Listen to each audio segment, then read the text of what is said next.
Hi. അപ്പോൾ നമ്മൾ ഇന്നൊരു സ്പെഷ്യൽ ഐറ്റമായിട്ടാണ് വന്നിട്ടുള്ളത്. കുറച്ച് ചക്ക കിട്ടിയിട്ടുണ്ട്. അപ്പോൾ നമുക്ക് ചക്ക കിട്ടിയ ഉടൻ നമ്മൾ അടുത്ത് ചിന്തിക്കുന്നത് ചക്കയപ്പമാണ്. അപ്പോൾ പഴുത്ത ചക്ക ഇന്നലെ വൈകിട്ട് കിട്ടിയപ്പോഴേ ഇന്നത്തേക്കുള്ള നമ്മൾ പ്ലാൻ ചെയ്ത് കഴിഞ്ഞ് ചക്കയപ്പത്തിന്. അപ്പോൾ അതെല്ലാം ഞാൻ അരിഞ്ഞു ഒക്കെ എടുക്കുന്നുണ്ട്. കുറച്ച് മിക്സിയിലൊന്ന് അരച്ചിട്ട് കുറച്ച് ഇങ്ങനെ അരിഞ്ഞിട്ടുമാണ് ഇടുന്നത്.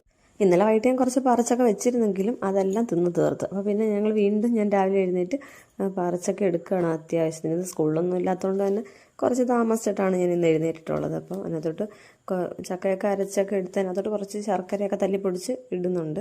അപ്പോൾ ഇതങ്ങനെ കല്ലൊന്നും ഇല്ലാത്തതാണ്, അതുകൊണ്ട് ഞാൻ ഡയറക്റ്റായിട്ടങ്ങ് ഇടുന്നത്. ശർക്കര പാനിയാക്കിയൊക്കെ ചെയ്യുന്നവരൊക്കെ ഉണ്ട്. എനിക്ക് അത്ര ഇഷ്ടമൊന്നുമല്ല അങ്ങനെ പണിയെടുക്കുന്നത്. ആരോടും പറയണ്ട. ഞാൻ കുറച്ച് ഗോതമ്പ് പൊടിയാണ് എടുത്തിട്ടുള്ളത്. ഗോതമ്പ് പൊടിക്കകത്താണ് ഞാൻ ഉണ്ടാക്കാറ്. അതിനകത്തോട്ട് ശകലം ഉപ്പ് നീരാണ് ഒഴിച്ചു കൊടുക്കുന്നത്. നമുക്ക് നന്നായിട്ടത് കുഴച്ചെടുക്കാം. നന്നായിട്ട് ഞാൻ കുഴച്ചെടുത്തിട്ടുണ്ട്. ഇനി വാഴയിലക്കകത്തോട്ട് പരത്താം. വയണയിലക്കകത്താണ് ഇത് ഉണ്ടാക്കുന്നത് ഒന്നുകൂടെ നല്ല സൂപ്പറായിട്ടുണ്ടാവുന്നത്. പക്ഷേ ഇതിപ്പോൾ വയണയില ഇല്ലാത്തതുകൊണ്ട് ഞാൻ വാഴയിലയാണ് എടുത്തിട്ടുള്ളത്.